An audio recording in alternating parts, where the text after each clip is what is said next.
En el libro Mensajes Selectos, tomo 1, página 367, la hermana Elena G. de White nos dice: debiéramos orar para que Dios nos revele a nosotros la forma en que Él nos ve, pero no debiéramos cesar de orar una vez que hayamos pedido sencillamente una revelación de nosotros mismos.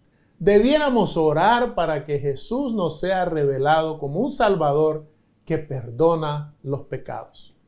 Es nuestra intención en todo el territorio de la Unión Panameña, desde la misión de Bocas del Toro hasta la misión sureste de Panamá, dedicar una semana al estudio del libro Cómo Dios nos ve.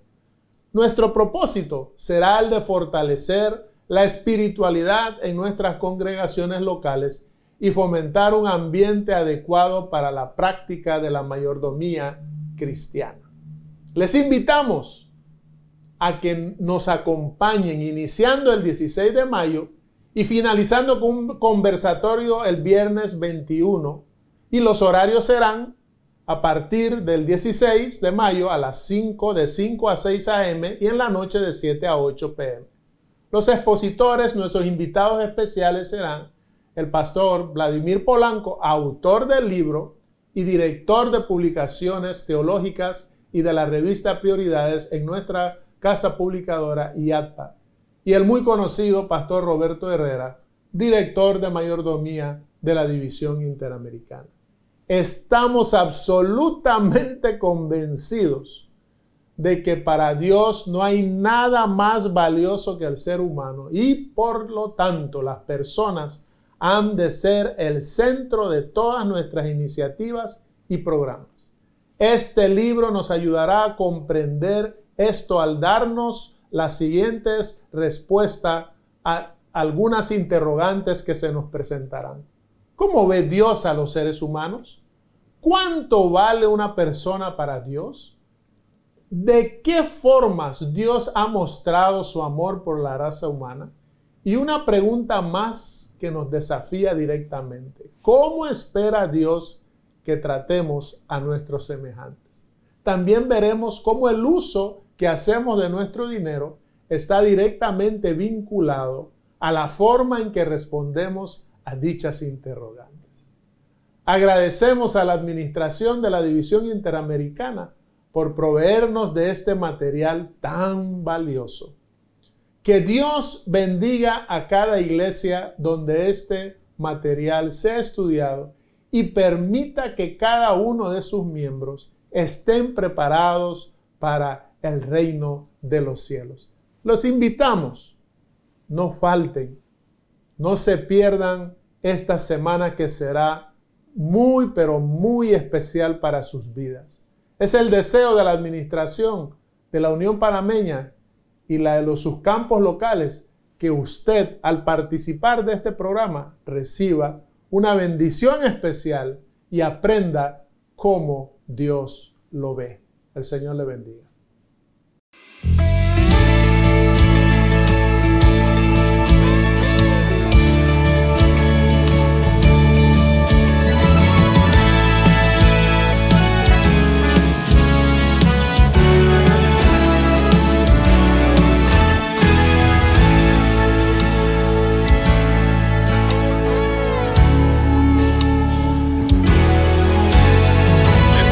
Tesoro somos del Señor.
roca y afirma nuestros pies, aunque pecadores nos mira cual fiel, así es como Él nos ve.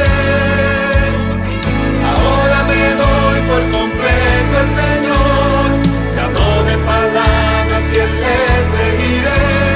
Soy hijo del reino, soy hijo del cielo, caminemos todos como Él nos ve.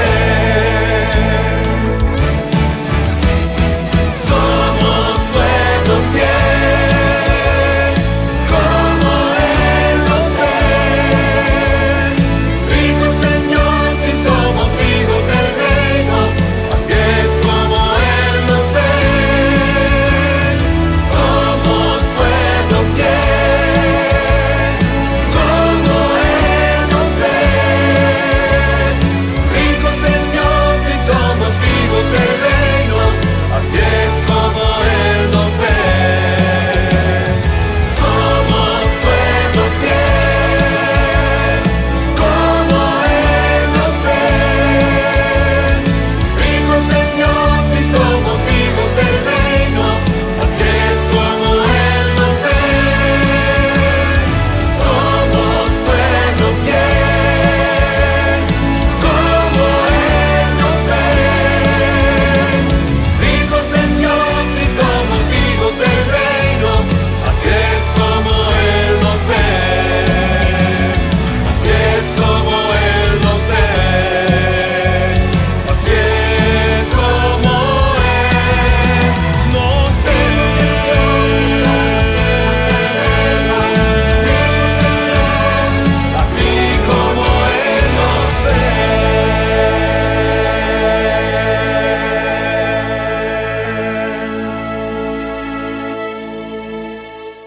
En Joya de los Testimonios, tomo 1, página 266, la sierva del Señor nos dice: el sonido de la oración ferviente pone furioso a Satanás porque sabe que experimentará pérdidas. Por eso en esta hora te invito a que tomemos este espacio para hablar con nuestro Dios. Vamos a rendir nuestras vidas completamente a Él. ¿Podemos orar? Excelso Padre, que vives y reinas en las alturas de los cielos y nos acompañas en la persona de tu Santo Espíritu aquí, a ti te damos honra y gloria por los siglos de los siglos. En esta oportunidad, mi Señor, venimos ante ti, oh Padre, reconociendo nuestras faltas, reconociendo, Señor, quiénes somos, reconociendo, Padre, lo que usted quiere que seamos. En esta oportunidad, mi Dios, te damos el control de todas nuestras vidas. Te damos toda nuestra alabanza. Rendimos todo nuestro ser completamente a ti. Guíanos, Señor, y protégenos siempre. En el nombre de Jesús te lo suplicamos. Amén, Señor. Amén.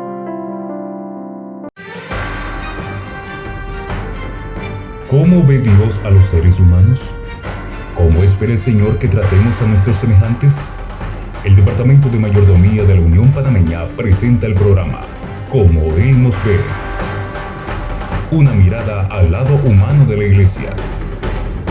Un programa donde verás el gran valor que Dios atribuye a cada persona, el trato digno y respetuoso que merece cada ser humano. Como Dios nos ve. Y ya con nosotros nuestros anfitriones, los pastores Roberto Herrera y Vladimir Polanco, con el tema La obra maestra de la deidad.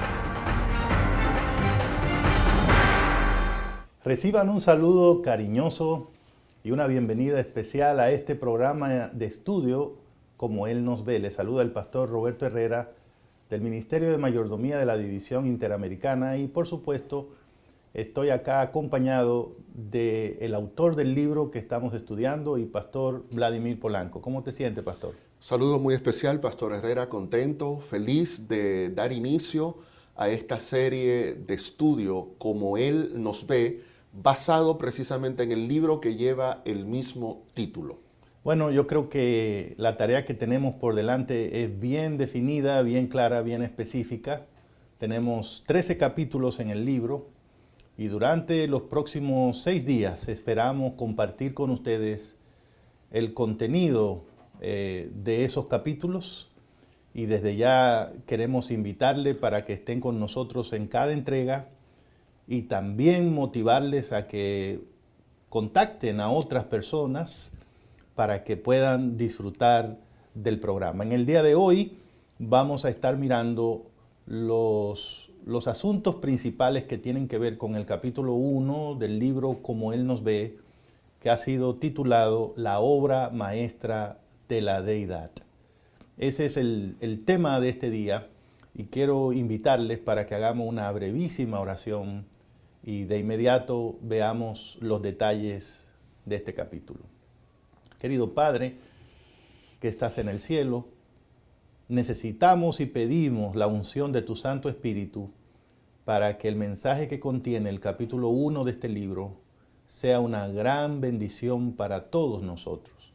Esa es nuestra oración en el nombre de Jesús. Amén. Pastor Vladimir, cuando el Señor te ayudó a escribir este libro y comenzaste en el capítulo 1, ¿cuál fue, digamos, la primera inquietud o grande idea que agarró tu mente que necesitábamos entender para poner el fundamento de todo el libro? Ya, yo creo, Roberto, que un aspecto clave y fundamental a lo largo de todo este estudio es responder esta pregunta: ¿qué es el ser humano? Número 2, una vez tenemos la respuesta a esa pregunta, ¿cómo vamos ahora a relacionarnos con esa persona a la que hemos definido como un ser humano? Así que eso va a ser fundamental y va a ser clave a lo largo de toda esta jornada. A mí me parece una propuesta no solo interesante, necesaria, ¿no? O sea, partiendo del hecho de que somos seres humanos, tiene sentido en algún momento preguntarnos, bueno, ¿y de qué se trata esto? Bueno, no soy un animal, no soy un vegetal, no soy una estrella, un monte, una planta. Soy un ser humano. ¿Qué es lo que eso significa? ¿De qué estamos hablando cuando se usa esa expresión? E interesantemente, pastor, en el capítulo 1 aparecen por lo menos algunos de las formas más interesantes en que se ha tratado de contestar esa pregunta. Y a mí me gustó mucho ver que en primer lugar hay un grupo que se identifica con la idea de que básicamente el ser humano es un ente físico, es un ente biológico. Y entonces usted dirá, bueno, pues así es, ¿no? Tenemos un cuerpo, un esqueleto, existimos. Sí, pero ¿eso es lo que se quiere decir cuando hablamos de ser un ser humano? Porque cualquier cosa que contestemos tendrá implicaciones. Por ejemplo, bien usted dice en el capítulo 1 que los que tienen esa idea de ver al ser humano simplemente como un ente físico, biológico, no tienen problemas en ver a ese ser humano como un objeto. No se ruborizan frente a asuntos tan delicados como, por ejemplo, la compra de órganos, que a veces ocurre, porque al fin de cuentas se trata de eso, de órganos, ¿no? No pasa nada. Y también no tendrían mayor inconveniente en que no se hagan ningún tipo de esfuerzos para detener tragedias como genocidios que representan la muerte de miles, a veces millones de seres humanos. Y fíjese, toda esa actitud que sale simplemente de un entendimiento de lo que es el ser humano. También son personas que tienden a ver con poco valor a una mujer embarazada.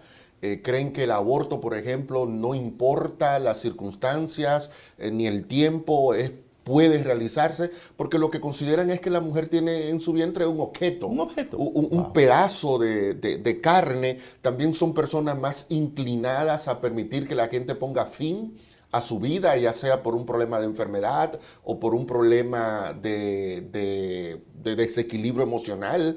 También son personas que apoyan más el tema de la pertenencia de armas. O sea, cuando tú miras al ser humano, como un simple ente biológico, como un simple pedazo de carne que se diferencia del animal porque es capaz de pensar, eso tiene repercusiones en nuestra ética, en nuestro diario vivir, y eso es parte de muchas de las tragedias que nosotros vemos en el día a día. Bueno, y luego en el libro aparece un grupo que cree que lo que diferencia al ser humano del resto de la creación es su capacidad de razonar.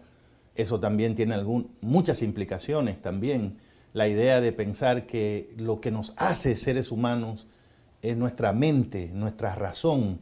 Y de hecho, muchísimos hoy día solo aceptan aquellas cosas que pueden ser comprobadas por la razón, que pueden ser explicadas por la razón, y fuera de ahí no admiten ningún otro tipo de conocimiento o de experiencia en la vida de un ser humano. Solo creen en lo que puede ser demostrado en un laboratorio, solo creen lo que según ellos solo puede ser avalado por la ciencia, así que cualquier expresión metafísica de la realidad es completamente descartada porque consideran que son elementos que no son capaces de justificarse y explicarse basados estrictamente en el razonamiento humano. Y entonces está el grupo de aquellos que creen que el ser humano es una obra maestra creado a la imagen de Dios.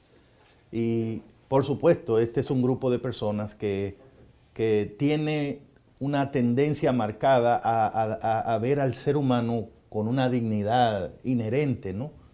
Con un valor que le atribuye esa condición de haber sido creado a imagen de Dios. Pastor, ¿qué relación tiene ese último grupo con el concepto bíblico de lo que es el ser humano? Cuando ya vamos a la Biblia, ¿qué es lo que dice la palabra de Dios esencialmente? Fíjate, Pastor Herrera, que aunque nosotros solemos suponer y pensar que toda la Biblia tiene que ver solo con Dios, en realidad la Biblia no es más que una explicación de la forma en la que Dios se relaciona con el ser humano. Desde esa perspectiva, el ser humano ocupa un lugar sumamente importante en la revelación bíblica. Y gran parte de esa revelación es precisamente definir qué es el ser humano. Por ejemplo, una definición de las más famosas que encontramos en la Biblia la podemos leer en el libro de los Salmos, Salmos capítulo 8. Yo voy a leer la declaración tal y como aparece en la página 12 del libro. Decía el salmista: cuando veo tus cielos, obra de tus dedos, la luna y las estrellas que tú formaste, digo, ¿qué es el hombre? La expresión hombre ahí es genérica. ¿Qué es el ser humano? Para que tengas de él memoria. Y el Hijo del Hombre para que lo visites. Lo has hecho un poco menor que los ángeles. Lo coronaste de gloria y de honra. Lo hiciste señorear sobre las obras de tus manos. Todo lo pusiste debajo de sus pies. Ovejas y bueyes, y todo ello, asimismo las bestias del campo, las aves del cielo, los peces del mar, todo cuanto pasa por los senderos del mar. Me maravilla aquí que cuando la Biblia va a dar una visión de cómo Dios considera y visualiza al ser humano, la Biblia dice que el ser humano es especial para Dios, que el ser humano fue coronado de gloria y de honra, que el ser humano ocupa una posición de señorío y que el ser humano está por encima de todo cuanto fue creado aquí en la tierra. Esto, pastor, entonces nos pone en perspectiva el valor que tiene el ser humano para Dios. O sea, no hay nada en este mundo que nos supere a nosotros. En otras palabras, cuando vamos a la Biblia intentando contestar la pregunta ¿qué es el ser humano?, la respuesta es evidentísima. Es una respuesta muy alta, muy clara. El ser humano es una creación de Dios. Y no solo una creación, sino una creación especial. Porque cuando observamos el proceso para crear a los seres humanos, encontramos que Dios puso en ellos unos detalles, unos asuntos que no puso en ningún otro ser humano. A mí me llamó mucho la atención, pastor, en el capítulo 1, que usted se fija que en Génesis 1, capítulo 1, verso 27, en el relato de la creación humana, Moisés repite constantemente, por lo menos 3 veces, que el hombre fue creado por Dios. ¿Por qué eso hay que ponerle atención? Ya, excelente punto, pastor. Hay que prestarle atención porque el escritor bíblico, a diferencia de nosotros, no tenía las herramientas tecnológicas que le permitieran subrayar un pensamiento clave, cambiarle el estilo de las letras a la palabra que él quería destacar, ponerle negritas o cursivas. Así que cuando el autor bíblico quería que el lector prestara atención a un punto clave de todo lo que él está narrando, entonces recurría a la repetición. Si tú te fijas, al leer Génesis 1, y sería un ejercicio muy bueno que a lo largo del día tú retomes en tu Biblia el capítulo 1 de Génesis y lo leas, pero si tú te fijas, te vas a dar cuenta que cuando Dios crea la luz, no repite. Varias veces se creó la luz. O que cuando Dios divide la tierra seca de los mares, no hace una repetición. Pero cuando Dios llega a la creación del ser humano, cuando Dios se va a referir al acto mediante el cual tú y yo llegamos a la existencia, 3 veces el autor bíblico repite que Dios creó al ser humano. ¿Qué te parece, Pastor Herrera, si leemos ese pasaje? Dice Génesis 1:27, y creó, número 1, y creó Dios al hombre a su imagen. A imagen de Dios, número 2, lo creó. Varón y hembra los creó. 3 veces. Es para que tú entiendas que no puede quedar dudas. Tú eres resultado de la obra maestra de Dios. Tú eres el resultado de un Dios creativo, pero esa creación no solamente te incluye a ti, me incluye a mí, incluye a todos los que somos humanos. Por lo tanto, todos entramos dentro de ese acto de especialidad de Dios crearnos. Maravilloso, pastor. Vamos a hacer una primera pausa y vamos a regresar aquí a Como Él nos ve. Como Él nos ve, una mirada al lado humano de la iglesia.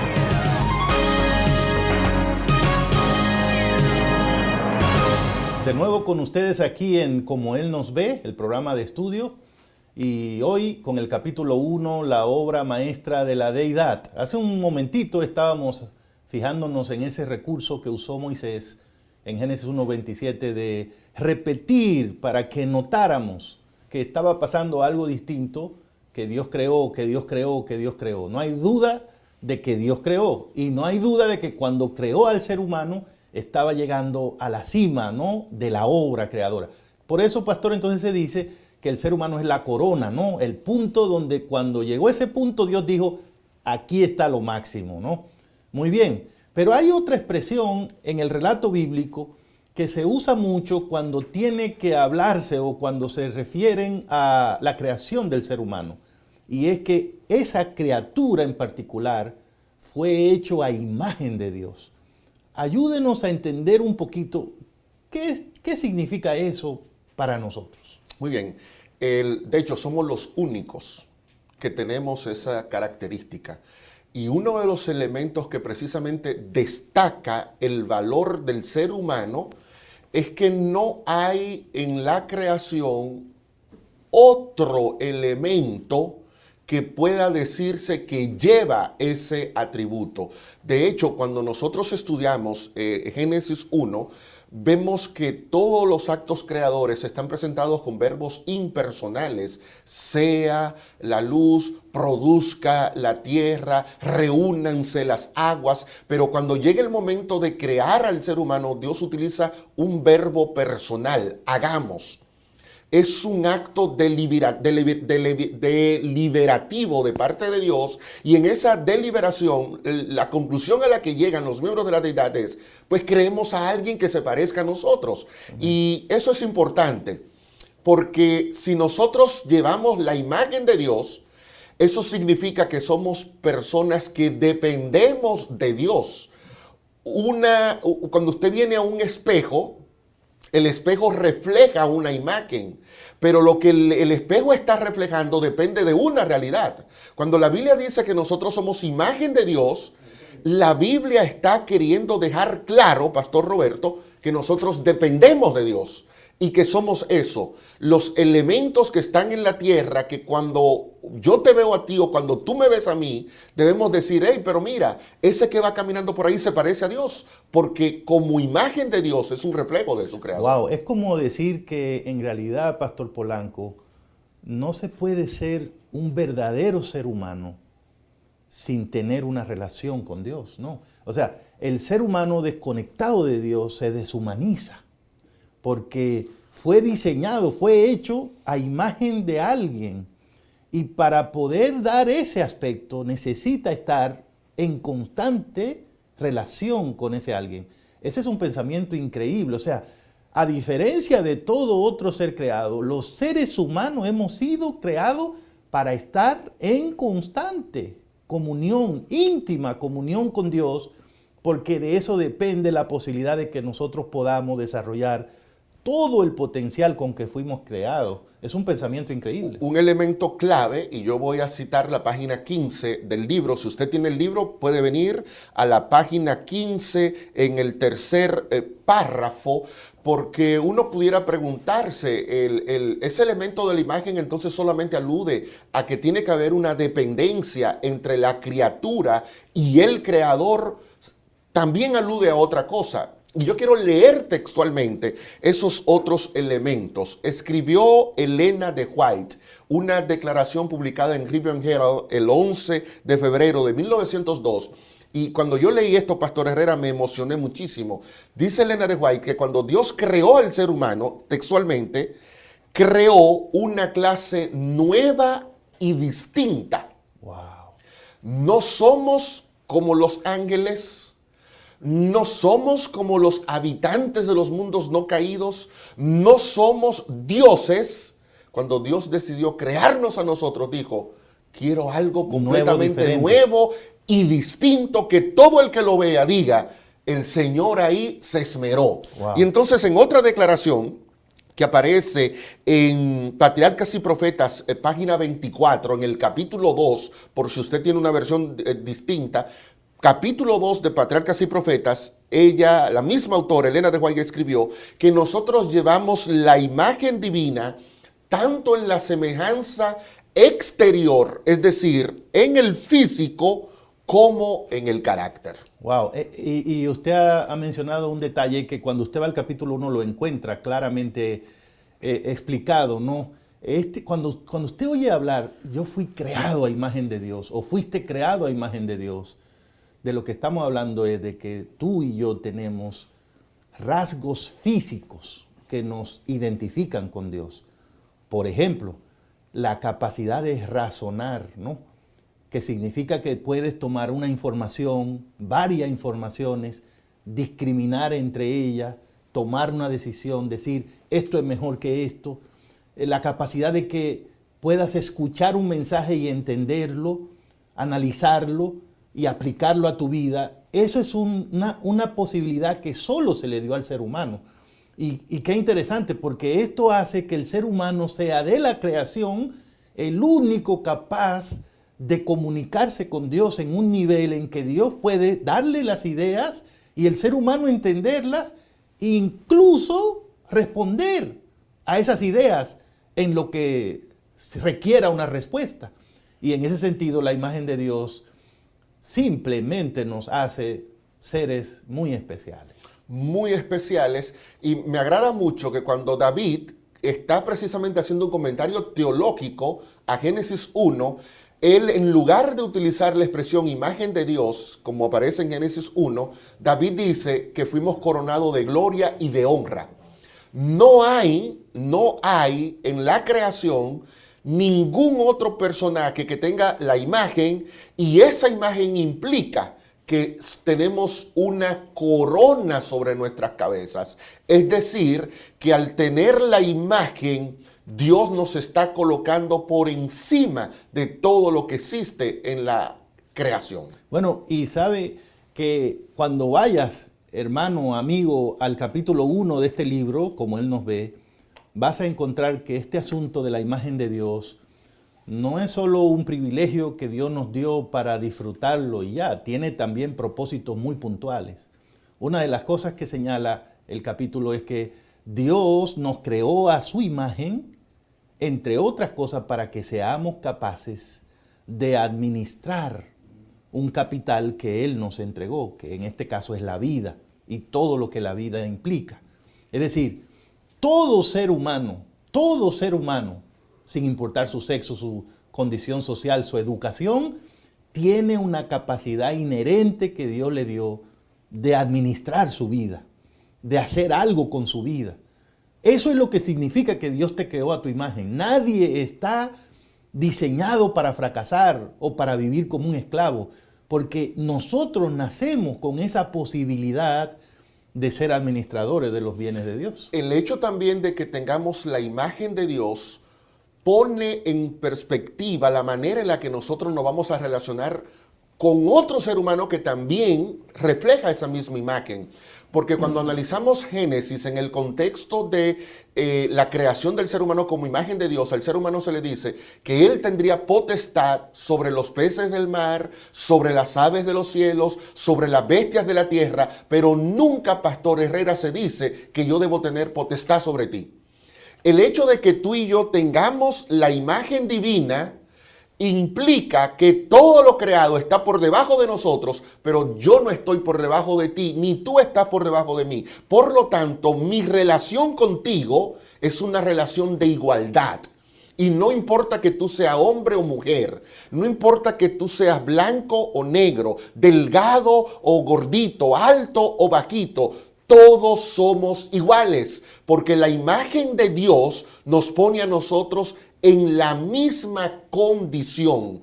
No hay razón alguna para que un ser humano se considere superior al otro, porque todos son hechos a imagen de Dios. Y aquí llegamos a este punto en que tenemos que admitir que llevar la imagen de Dios es una responsabilidad.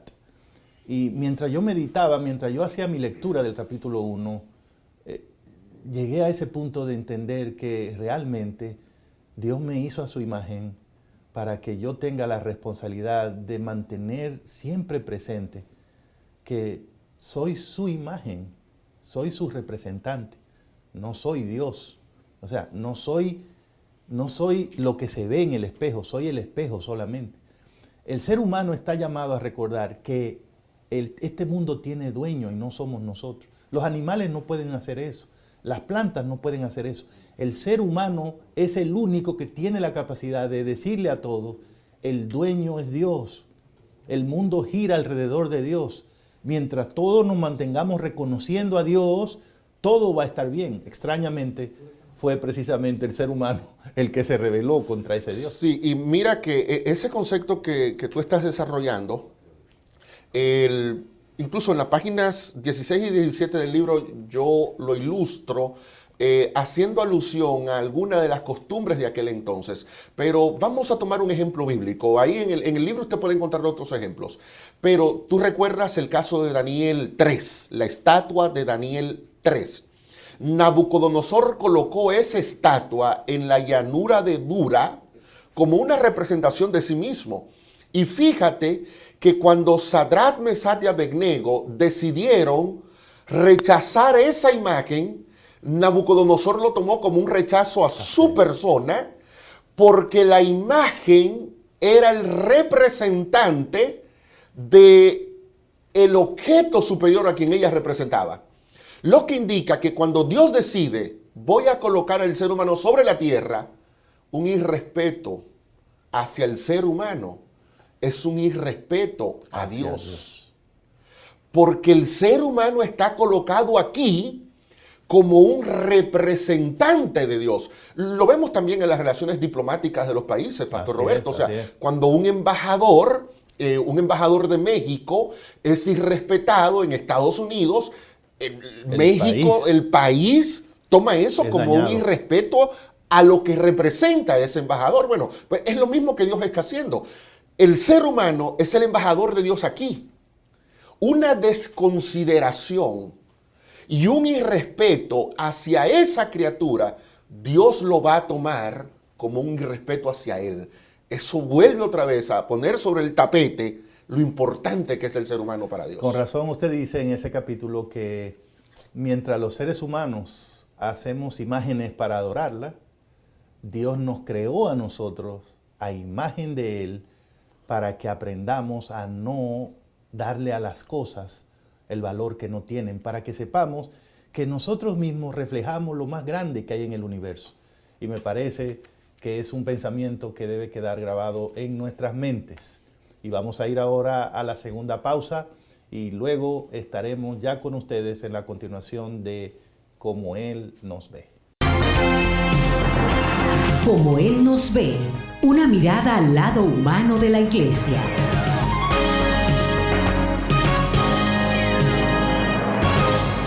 Gracias por seguir con nosotros aquí en Como Él nos ve. Una discusión hoy muy bonita acerca del capítulo 1, la obra maestra de la deidad. Y hasta aquí hemos entendido que bíblicamente hablando, el ser humano fue hecho la corona de la creación de Dios y fue creado a imagen y semejanza de Dios. Pero, Pastor Vladimir, ¿por qué si eso es así? Hoy día la realidad nos golpea la cara cuando vemos seres humanos que en su forma de vivir, de actuar, de hablar, no se nos ocurre pensar que se parecen a Dios. Y peor aún, ¿por qué hay seres humanos que no son tratados con esa dignidad que debería ser tratado alguien que es la corona de la creación? ¿Por qué hay seres humanos que sufren vejación, maltrato, discriminación? Yo creo que podemos responder esa pregunta desde dos perspectivas. La primera, voy a retomar las últimas palabras del segmento anterior que tú tuviste.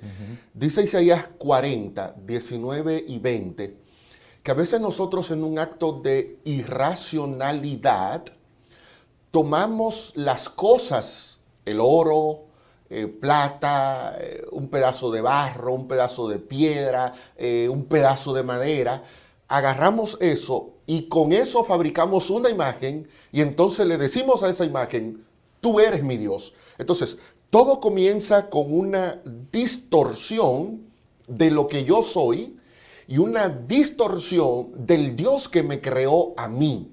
Evidentemente, esa distorsión repercute en mi trato y en mi relación con los demás. Lo que Isaías nos está advirtiendo es que llega un punto donde nosotros consideramos las posesiones materiales como algo más valioso que mi prójimo. Y permítame leerte una declaración de la página 18 del libro.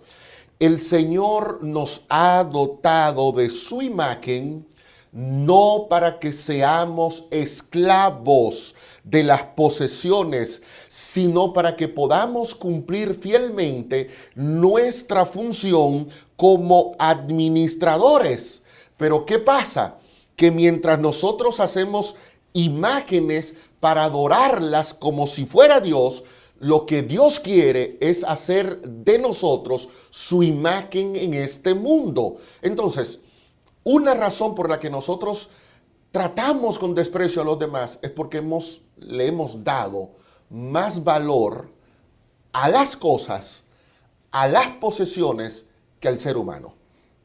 Yo creo que un segundo elemento, Pastor Herrera, que tiene que ver con la forma en la que nosotros manejamos mal nuestra relación con el prójimo, es porque llega un momento donde, por la distorsión que hablábamos, nosotros nos creemos que somos dioses y dejamos de ser criatura y entonces ahora quiero ser yo el creador. Como yo me considero el creador, entonces yo te veo a ti como un objeto de mi creación y por lo tanto tú pasas a ser lo que hablábamos al principio, un pedazo de carnes con ojo, que eres capaz de hablar, que eres capaz de caminar, pero que para mí eres un objeto, porque yo estoy por encima de ti, yo soy superior a ti, porque ahora yo me considero que soy Dios frente a ti. No pasa nada si me burlo de ti, no pasa nada si te tengo que engañar para yo lograr mis objetivos, porque al final no eres nada. Pero yo creo que si algo nos queda del capítulo 1 es la idea de que todos somos valiosos, todos. Lo primero es que tú eres valioso, eres valiosa, no en función de tu sexo, de tu condición social o económica. Eres valioso porque fuiste creado a imagen de Dios. Eres valioso porque eres lo más distintivo que Dios creó. Es por eso. Y no solo tú eres valioso, somos valiosos todos. Y en ese sentido, pastor, si todos somos valiosos, ¿a quién se le ocurre, por ejemplo, que ciertas actitudes que nos agarran de vez en cuando a los seres humanos pudieran encontrar justificación? Por ejemplo, ¿qué decir del racismo? O sea, ¿cómo ante la evidencia de lo que es el ser humano ante Dios que tenemos en la Biblia, ¿a quién se le ocurre justificar la idea de que alguien por su raza es superior a otro? O que alguien por la raza que tiene debe ser maltratado o tratado como si fuera alguien de segunda categoría. O sea, si uno estudia estos temas en la Biblia, tiene que entender, por ejemplo, que el machismo, o sea, ¿qué tipo de hombre es el que llega a creer que por ser hombre vale más que una mujer? O que por ser hombre tiene derechos sobre esa persona que es mujer que ella no tiene sobre él. O sea, el machismo es una distorsión y una evidencia clarísima de que la persona que lo practica, que lo exhibe, no tiene idea de quién es, de cómo llegó a la existencia y de cuáles son sus prerrogativas. Y lo mismo hay que decir del feminismo. O sea, que una mujer llegue al punto de creer, yo valgo por ser mujer. No. Vales porque Dios te creó, porque llevas la imagen de Dios, sea hombre o sea mujer. Y eso te da una dignidad increíble, un valor que nadie te puede quitar, pero también lo tienen los demás. Y eso nos hace responsables. La idea que Dios quería era que cuando todos nos diéramos cuenta de que llevamos esa imagen, todos nos tratáramos como príncipes y princesas. Todo fuera diferente, porque yo entiendo que ese que me vende el pan, que vende las naranjas, que limpia mi casa, o mi jefe, o ese compañero de trabajo que no me gusta mucho, o mi vecino, al final de cuentas es una persona que merece respeto, que merece dignidad, porque fue creado a la imagen de Dios. No puedo con eso, no puedo anular eso. Tengo que reconocerlo y vivir a la luz de esa realidad. Lo que estamos viendo entonces, Pastor Herrera, es que la respuesta que nosotros demos a qué es el ser humano influye demasiado en la manera en la que nosotros convivimos en esta sociedad. Entonces, esto deja de ser un tema estrictamente teológico y se convierte en un tema que repercute en mi diario vivir, que tiene que ver en mi relación con mi jefe, o si yo soy el jefe, tiene que ver en mi relación con mis empleados, que tiene que ver en mi relación con mi esposa, en mi relación con mis hijos, en mi relación con el vecino. Tiene que ver en cómo el rico trata al pobre, en cómo el negro trata al blanco. Y esto tiene un impacto directo en los principales problemas que nosotros estamos lidiando como sociedad.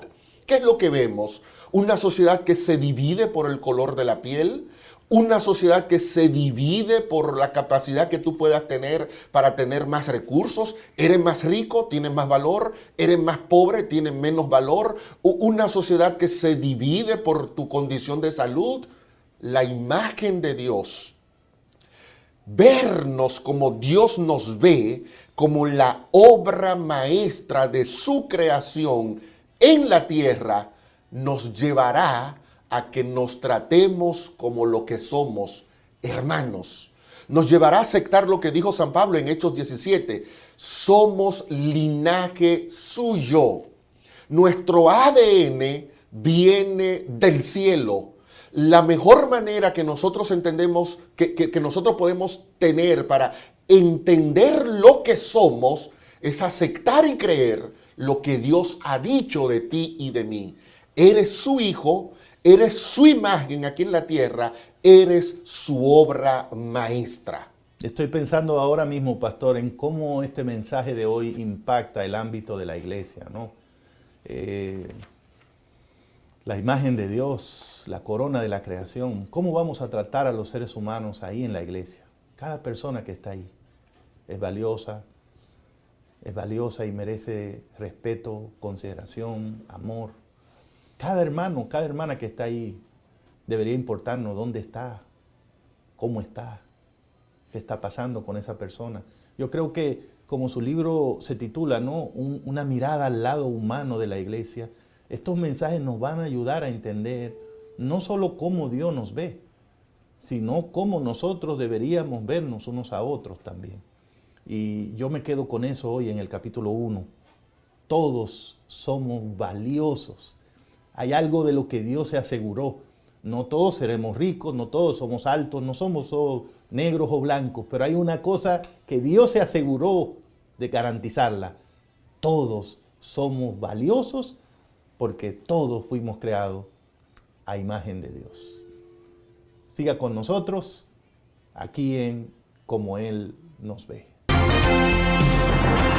Como Él nos ve, una mirada al lado humano de la iglesia.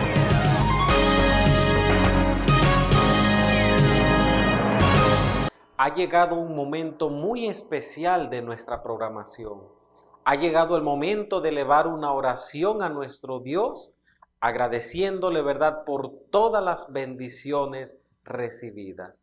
Allí donde estamos, vamos a invitarle a que podamos inclinar nuestros rostros y podamos hablar con nuestro Dios.